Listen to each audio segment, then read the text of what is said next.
တထောင်နဲ့ကလည်းအလဲကောင်မှတိတ်ကက်ကြီးနေရန်လင်းဖောက်ပြဆိုလို့ရန်လင်းဖောက်ပြမယ်ဒီကောင်ကကြတော့တိတ်ရတယ်ဟိုတနေ့ကဖောက်ပြတာကရန်လင်းက90တန်ပေါ့နော်အဲ့တော့ဒီထဲမှာဆိုရင်ဘယ်လောက်ပါမလဲကြည့်ကြမယ်ရန်လင်းကလည်းဖောက်ရတာရန်ကောင်းတယ်ရန်လင်းဖောက်ရတာကိုလည်းကြိုက်တယ်ပေါ့နော်ပါလာပါပြီ50ထပ်ပါလာပြီ200ထပ်ပါလာပြီ50ပလာဟာလဲပလာပါလာပါပြီ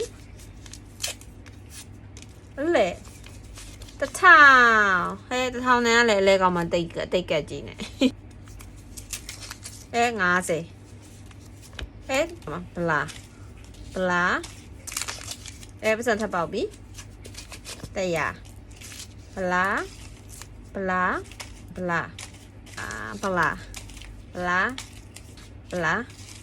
ပလာ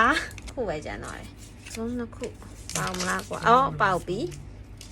ပတ်စံပတ်စံဟိုနဲ့ညှိနေတယ်